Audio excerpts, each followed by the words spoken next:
大家平安。今天我们2月9号的在家会主，我们要来读传道书的11章1到8节，主题是决心种树的人。我们先来看11章的第4节金句：如果你要等待风调雨顺，你就永远撒不了种，永远不能收割。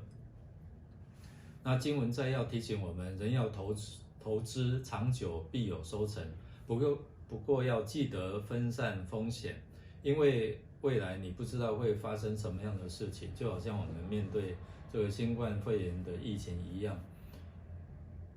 不过我们也不要以不确定的因素成为我们的借口而不思长进，因为确定都是掌握在上帝的手中，所以我们要把握现在的机会，早晚撒种，因为人不知道怎样去收成，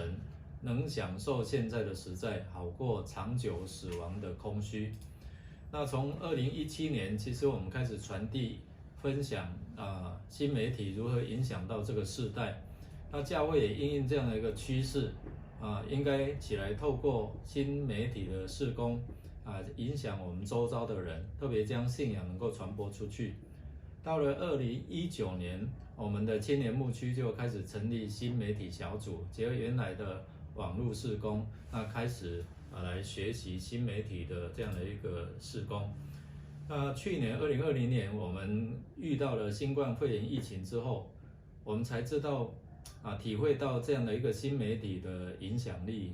更会影响到我们的生活。特别因为疫情，你看我们暂停了实体的聚会，所以要借助这样新媒体来连结在线上做礼拜、祷告会在家会主，我们用全新的方式，我们就不用担心说疫情所带来我们什么都不能做，我们可以在家里好好跟主来连线，也可以透过这样一些的连结，将福音透过节目透过这样的聚会分享给我们的亲人，让他们在疫情当中心里也可以得着平安。传道书的作者其实要我们拥有长久投资的眼光，因为未来要发生什么事我们都不晓得，与其等待不确定的未来，我们不如就是超前部署，在有限的时间、能力我们殷勤的做工撒种。虽然收成不一定在我们，但是时候到了，上帝必将这样的一个赐福降临在我们当中。所以我们能够透过上帝给我们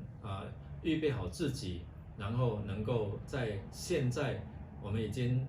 呈现了这些学习的成果，那自己也能够成为众人的祝福的管道，好比这些等死赖活还要的重要。然后我们在看到预备自己，其实也不用太多的设限，我们就去做我们相信上帝在我们的生命当中能够大大来使用我们，也能够成就一切超过我们所求所想的。我们来默想，我们如何把握当下，早晚撒种，好过你就在那边等待死亡之后的长久的空虚。那我们想一下，什么是现在我们最应该投入做的事呢？这件事是不是符合上帝的心意，是上帝要你做的？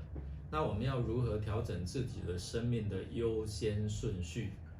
愿上帝赏赐给我们有这样的一个长久投资的眼光，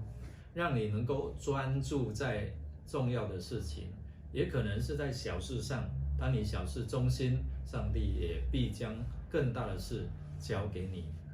我们一起来祷告。主耶稣，谢谢你，让我们知道如何面对这样的变化的世代，我们能够预备心来学习，也帮助我们有智慧运用这一些的新媒体，